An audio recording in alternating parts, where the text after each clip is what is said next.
Hello, good morning. Thank you so much for joining today's episode. Are you a business owner who hasn't quite figured out the numbers? Are you sick and tired of QuickBooks because you just haven't quite figured it out? Ready to throw it out the window? Don't. Let me introduce you to Maxine, who has some really great tips for you.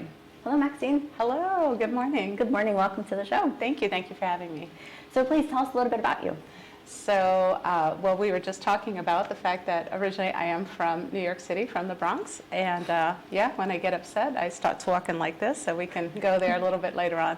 But I've been in Nebraska for over 30 years, and I have a business called QuickMax, and we basically turn financial confusion into clarity by equipping and empowering business owners to understand their books through individualized training for QuickBooks, for accounting, and for bookkeeping. Because really nobody ever gets into business because they love bookkeeping and accounting, right? Nobody, said nobody ever. However, if you don't pay attention to that, it'll bring you to your knees. Sure. Yeah. Goodness. Well, I appreciate you coming in to share some tips. Is there a type of business owner that would be best to fit for you? There are two types. The first type would be my ideal client, which is the person who knows absolutely nothing. I love that because when you know nothing, then you can shape and mold the person. They're starting a brand new business. They just want to get started on the right foot, and I will help them to understand bookkeeping, accounting, help them set up their QuickBooks and kind of get them going. And so that would be the ideal customer. More often than not, the clients that I get are people who have already gotten themselves into trouble, and so they're in trouble with the IRS, they're in trouble with the state of Nebraska, they're in trouble with themselves, their spouses, their business partners. They just made a mess of things because they weren't keeping track, because they loved the product or the service that they were selling, and they just focused on that, and they were like, yeah, I just want to sell this, never mind the books, I'll pay attention to that later. Sure. And later caught up with them. And now they're being held accountable, or they have partners that are like, what the heck is going on? And they'll come to me and say, hey, help me fix this.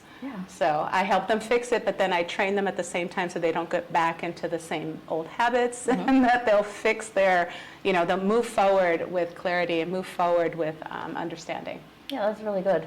I feel like myself personally, I really like the person interaction, and AI, don't beat me up, everyone. It's great. It's great to have, but I'm just a people person, and so that's such a great resource and value. Yeah, I think it's one of the unique things. It's so funny because my CPA once told me, she said, you know what your problem is, Maxine? I was like, no, what? She said, you care too damn much. I don't know if I can say damn, but anyway. You can say damn. Yes, you can. She said, you care too damn much, and I think that's a testimony to what I feel for my clients. I really do care about them. AI is important. Those things are important. If you don't learn to use it, you're going to kind of get left behind. But we should not abandon the personal factor because we're still human beings. And we are not computers, and so we do need sometimes someone to be in our corner and to help us, and I think that that's sort of what I bring that personal touch. And I will say, on the flip side of that, if I start caring more about your business than you do, I'm going to fire you as a client. However, I love to be able to be that person that's like, I guess the analogy would be teaching a child to ride a bike, and then they get going, and then you're just like, hey, you don't even need me anymore, and they're off and running, and you get to know that you are part of that success. Yeah, that's great. That's great. And I'm sure that QuickBooks has all kinds of, little training tips and bits inside of it. But again, who wants to read and try and... And you do have some people who that's all they want to do. And if that's you, then you are not my client, and that's great. There are some people that's what they want. They don't want to talk to anybody. They just want to read. They want to go through a training module and all of that. But there are a lot of people that have individualized questions, or maybe they don't get it on the first 60 seconds of, and they don't understand the concept. And that's what I'm here for. I kind of bridge that gap. I make it fun for them. Sure. You know, it's not, most people, they think of bookkeeping and account, it's not really fun. But I use methods and just individualized training that gets them laughing, gets their guard down. I start using techniques that are familiar to them. So if they like, let's say, sewing, or they have a hobby, let's say they like basketball, whatever, I'll start using all those analogies to train them. And then all of a sudden it's like, oh yeah, I get that. So a layup is like this, like, yeah, this is, you know, when you're sewing or when you're cooking or whatever, then you start, you know, using those analogies so that they get the concepts, and then it sticks. Yeah. Right? Yeah, that's so cool. So I usually like to drop a little Christian bomb in each episode. To me, it sounds like your spiritual gift is teaching. My spiritual gift is exhortation, which is encouragement. Okay. And my secondary spiritual gift is giving. Okay. And so, yeah. Okay. But teaching is down there. It's like number 4 or 5. Yeah. Oh, incredible. Well, you need to be encouraging and giving to teach. So. Right. It's true. Absolutely. It's true. That's so cool. New Yorker. Yeah. What prompted you to move this way? We don't have enough time for that, but it was actually through the Philippines. So I became a missionary when I was 19. So I left New York, sold everything I had on a calling, and went out there, ended up living there for 8 years, getting married there, having my kids there, then moving back to the United States in December of 1994. So I moved back. Well, I didn't want to raise my kids in New York. I love New York. I love you. But I don't want to raise my kids there. So we had friends here in Omaha, and I thought, Omaha, you know, my first thought was cows and pigs, and of course. Corn bales. Right, corn bales. So, but then moving here, I was like, oh, this is a kind of a nice blend between country and city. So I've been here for more than 30 years. But my clients, believe it or not, are all over the country because I can do virtual as well. But the ones that are here in town, sometimes I'll even come to your business if that's what you want me to do. Yeah, that's so neat. That is so neat. I definitely love that as well. I grew up in a real small town, about 130 people. And so, wow. Yeah, real small. So it's really, I definitely see that too. Omaha is huge, but you do have such a small connected feel. Yeah, and it's got, I grew up with a love of music and art, and so it's got all the arts here as well. That's another thing. I wouldn't be able to be in a city that didn't really honor and have those opportunities to go to concerts and between the Holland and the Orpheum and all the different. Yeah, it's just a great city. I love it. Awesome. So a heart for music. Yes. If you had a walk-up song, what would your walk-up song be? Oh my gosh. I see the movement starting. I don't know. Maybe Firework. I really love to sort of enter a place and then make a difference in people's lives. Yeah. Okay, awesome. And music, I think I did overhear out before we started meeting about a musical, singing in a musical. Yeah, well, I've been singing since I was 2. The high school I went to, if you're familiar, for people who are a little bit older like myself, if you remember the movie Fame from 1979, 1980, that is the high school I went to. So I auditioned and I actually made it to that high school, and it was an incredible experience. So I've been singing for a very long time. But yeah, I do that on the side now. I was in a musical just about a week ago. Oh. And it was great. I was just telling you that I actually broke my toe 2 weeks ago, so I had to kind of bow out of the last dance number, but I was able to get through my scene and through my song, my solo, and yeah, it was great. Yeah, and nobody could tell that I was really limping. So. I love that. The show must go on. You just kind of smile and get through it. Yeah, I feel like I always hear artists and dancers and whatnot say, nobody really knows that you mess up except you. Right. So just keep going. You just keep going, right? Keep smiling. They have no idea. I also ballroom dance, and it's the same thing. Okay. Yeah, sometimes you make a blunder and you just keep smiling, and people are like, oh, yeah, she meant to do that. Yeah, okay. Ballroom, is that like a big type dress, or? There's different kinds, so I do like all of them. I do the foxtrot and cha-cha, waltz, East Coast swing, West Coast swing, tango, like all of it. Yeah, okay, love awesome. it all. How about a little bachata? Yeah, do that too. Yeah. Yeah, salsa, bachata, yeah all of fun. it. That was fun. Well, tell us if there was somebody that was just kind of on that line, maybe they want to be an entrepreneur, maybe not quite, what advice would you give to someone like that? So entrepreneurship is not for the weak of heart, for sure. There's going to be a lot of risks that you have to take. I would definitely make sure that you have a good business plan. Look at what you're doing. Have a mentor. Find somebody who is way down the path, for a little further than you in the same industry, or can help you in your industry. If you're wanting to be a baker, don't get an engineer to be your mentor, right? Somebody who's going to actually help you where you're at.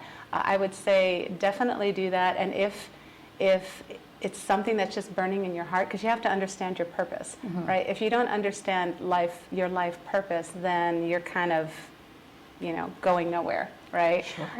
When you start asking yourself questions like, hey, when I was little, what did I really want to be? But more so than that, as an adult, what makes you angry? So that's one of the things that I tell people all the time. What is it that really pisses you off? That when you see it happening, you're like, dang it, someone should do something about that, And that someone's probably you, if you feel that strongly about it. So if those are the things you start analyzing, I want to make a difference in this. You realize, hey, I've got this great plan. I've got a good mentor. I say go for it. Yeah, for sure. Awesome. You definitely also want to make sure that when you're making decisions, that you do them with your peace and health in mind. I always tell people, if it costs me my peace or my health, it's too expensive. At my age especially, I've learned that, unfortunately, the hard way. And so I usually tell younger business owners or people who are thinking about business, make sure every decision is made in peace and with your health in mind. Because if you lose that, you have nothing. I don't care how successful your business is. Yeah, that's great advice. Yeah. That's great advice. And things that piss me off, just that pops to my head. Unkindness. Yeah. I feel like it is so easy to be kind. Yeah. It is. What does it cost you? It doesn't cost anything. And yet people feel like, I just need to, everything is, this is the bottom line. I just need to, and this happened to me recently. I spoke to someone, I'm not going to mention names, obviously, but I thought it was going to be a potential client, and then I thought to myself, no, I don't want this person as my client. Amen. I mean, talk about just rude and unkind, and I just thought, no, this is, I'm just going to let that person kind of go to wherever they need to go, and I wish you the best, praying for you, all of that, but I don't need that. Yeah. And being set apart. Yeah. Definitely being set apart. I too yesterday had somebody call in. Well, actually, they were looking for some insurance, and boop, I got the lead, so I give them a call, and they're just trying to be polite and ask good questions, because curiosity is really how you find out how to help somebody. Yeah. What do you need? Where are you at? Yeah. And such. And this guy was like, "What's the number, girl?" And I was like, well, which number are we looking for? Are you looking for the deductible amount? Are you looking for the how much you're protected? Yeah. I want to know how much it costs. And I'm like, well, okay, but let's get through there. I got a few more questions, Yeah. And I just was kind of just bummed, he was just really unkind.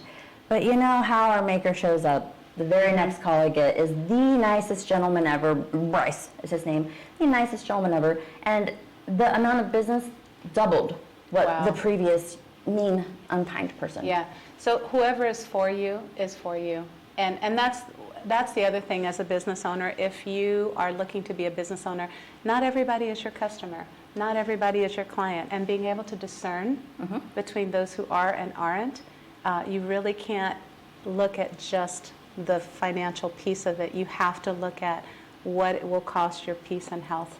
And that is a perfect example. That first person would have been a disaster, chaos. It's like you're inviting chaos into your space, right, whereas the other person brought peace. Yeah, absolutely. Yeah.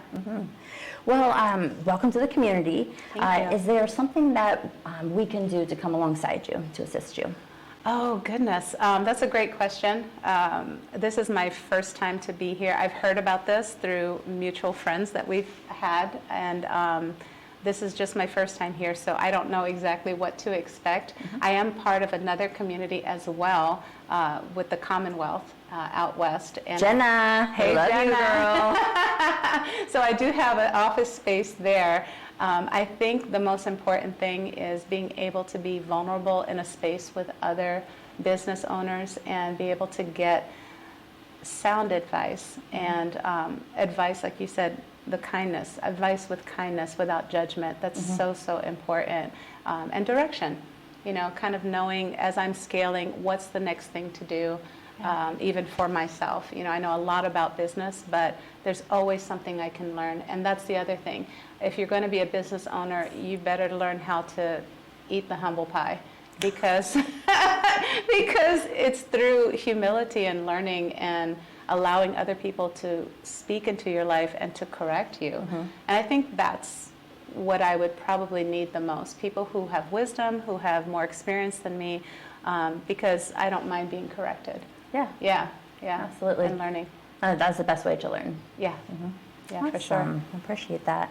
Well, how about if your life was a TV series? What would the title be? Well, you know what?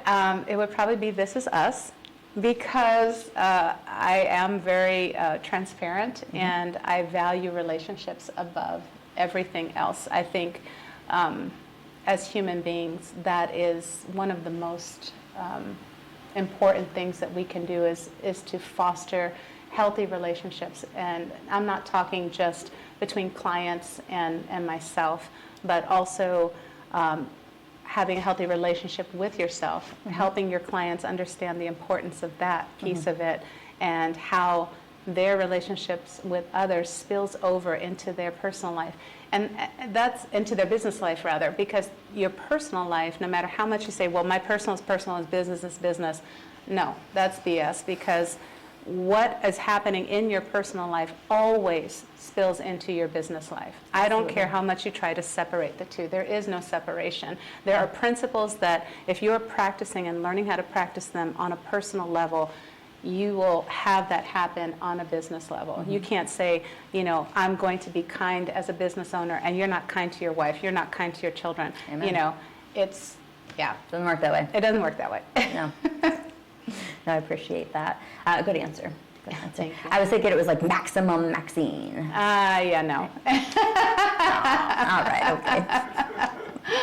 Well, you said that you had some kiddos. I Are they do. still in the area? Did they venture out? I have two sons, 35 and 33. No. Yes, ma'am. I'm You are- 59. you But are life great. begins at 40, so I'm only 19.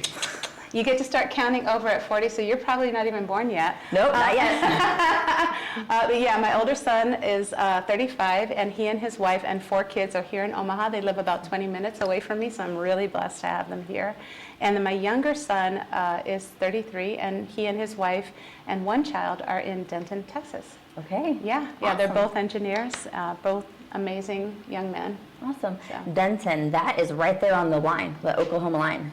Like Almost, Durant, almost. near there? Almost. It's about 40 minutes north of Dallas. Okay. Yeah. I'm mixing that up. We go to Texas every year. I always come back saying y'all and everything's a little bit longer. Yeah. They drive almost as crazy as New Yorkers, Not quite. I think New Yorkers still take the prize, but Yeah. I appreciate you so much. I joke around we really love doing accents, and it's really just in fun. I'm really mesmerized by them. I really appreciate them. But we kind of joke around that people walking past our house often wonder how many people live in there. How many people are there? Because every now and then we talk a little bit different. That's funny because you talk about accents. Every time I travel, being trained as a classical singer, because in high school that's what they did. They trained you as an operatic type of singer, and they always trained you to listen. Matter of fact, we couldn't sing in English the first couple years of our high school because they said you have to learn to listen, and so we had to learn to sing in Italian, German, French, Latin, and it really trains your ears. But unfortunately, when you go to different places, you're still doing that without realizing it. So I go down to Texas. If I stay there too long, come back talk like this or whatever. Right. Everything's big. Right. We had friends that came over from England, and after a while, would you like a cup of tea? And so you don't realize. What's the bloody deal going on here? Right. Someone from Australia, hey mate, or whatever. Boy from down under. Yeah. So yeah, I have to be careful because my kids, when they were little, they used to think I was making fun of other people. Definitely. And I was not. Not the case, y'all. We love it. We love yeah, your accents. I just keep hearing it, and then all of a sudden, it just kind of, comes out. And in fact, when I hear people's accents, quite often I'm like, let me hear your Texas accent, or like, it's really fun to hear an accent imitate a different accent. Yeah, that's really funny. So we joke about how many people live in there. Well, is there someone that you'd like to give a shout out to, or a few people? Actually, I'd like to give a shout out to Jenna. Jenna, thank you so much for being an inspiration every day to me. She's also one of the leaders with Next Minds, and so I do attend that as well. So I appreciate her and how she pushes me.